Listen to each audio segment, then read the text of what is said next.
اسی طرح فرمایا اذا جاءك الذين يؤمنون بآياتنا فقل سلام علیکم، اے میرے حبیب جب کوئی ایسا شخص تمہارے قریب آئے جو ہماری آیات پر یہ ایمان اور یقین رکھتا ہے تو تم سلام کرنے میں پہل کیا کرو،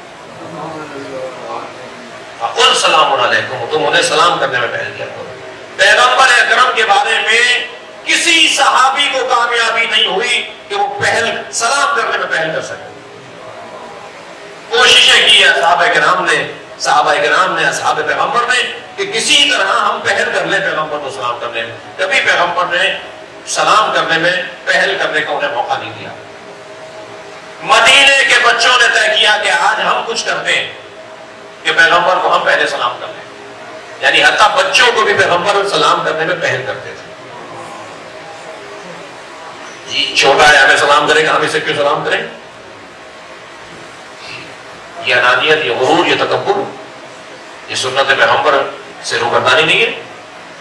چھوٹا سلام میں چھوٹے بڑے کا تو مسئلہ ہی نہیں ہے، سلام میں تو سنت کا مسئلہ ہے، سلام میں تو پیروی پیغمبر کا مسئلہ ہے۔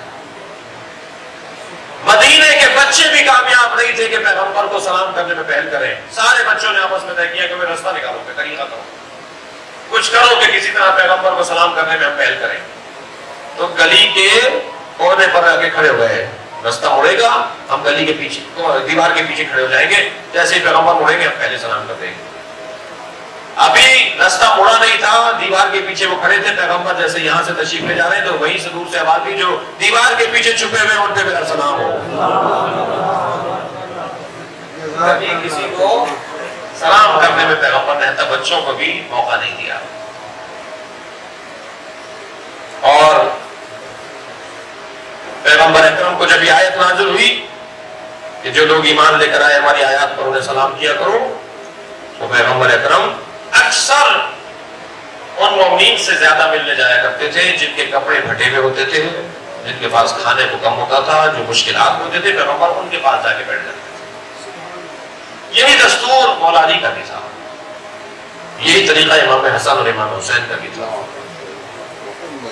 امام حسین ہفتے میں ایک مرتبہ فقیروں کی جھونپڑیوں اور کلبوں میں، اور جہاں جھونپڑیاں فقیروں کی ہوتی تھی وہاں جایا کرتے تھے، ہفتے میں ایک دفعہ جاتے تھے۔ طے نہیں تھا ہفتہ کا دن، جب امام کا دل کرتا تھا چلے جاتے تھے اور فقیروں کے ساتھ بیٹھ کے کھانا کھاتے تھے۔ مدینے کے لوگوں نے کوڑ کے مریضوں کو شہر سے نکال دیا تھا، اتنا انہیں کہا، اتنا انہیں احساس دلایا کہ کوڑ کے مریض، برس کے مریض جتنے بھی مدینے میں تھے انہوں نے شہر سے باہر ایک بستی بسا دی تھی۔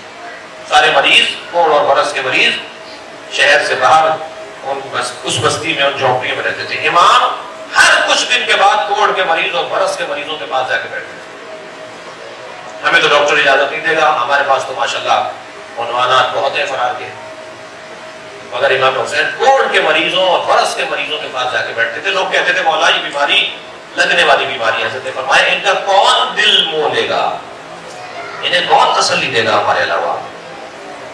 جس کے ساتھ حسین بیٹھ رہا ہے اس کا سارا مرض دور ہو جاتا تھا، اس کی وہ تکلیف ختم ہو جاتی تھی جب امام حسین جا کر اس کے ساتھ بیٹھتے تھے۔ لہذا یہ تصور جو مغرب نے دیا اور جو توہین رسالت کرنے والے افراد نے دیا، انتہائی غلط اور انتہائی باطل نظریہ ہے۔ پیغمبر اکرم اگر کوئی حکم ہمیں دیا گیا ہے تو وہ ہمارے حق میں ہے، ہمارے فائدے میں ہے، اور پیغمبر انکساری اور خاکساری کے ساتھ سب سے پیش آتے تھے اور خود کام کرتے تھے، خود محنت کرتے تھے۔ مسجد بن رہی ہے تو خود اینٹیں اٹھا رہے ہیں۔ کبھی محفل کے اندر پیغمبر اکرم صدر نشین ہو کر نہیں بیٹھتے تھے، صدر نشین ہو کے پیغمبر نہیں بیٹھتے تھے، دائرہ بنواتے تھے تاکہ معلوم ہی نہ ہو پائے کہ یہاں پر بڑا کون بیٹھا ہے۔ پیغمبر کی محفلیں، سرکار دو جہاں کی محفلیں، حضرت دائرہ بنا کر بٹھواتے تھے سب کو کہ دائرے میں بیٹھو تاکہ معلوم ہی نہ ہو کون بڑا ہے۔ حتیٰ نیا آنے والا یہ طے نہیں کر پاتا تھا کہ پیغمبر کون سے ہے۔ جو پہلی مرتبہ مدینے میں قدم رکھتا تھا، ملنے آتا تھا، دائرے میں بیٹھے ہوئے ہیں اصحاب کے ساتھ پیغمبر، اسے نہیں معلوم ہوتا تھا کہ کون سے ہیں۔ پوچھتا تھا کہ جو اسلام نظریہ دینے والے، اسلام کا نظریہ دینے والے عبداللہ کے بیٹے وہ کون سے ہیں؟ پھر حضرت فرماتے تھے کہ میں ہوں۔ لوگ کہتے تھے کہ آپ ہیں۔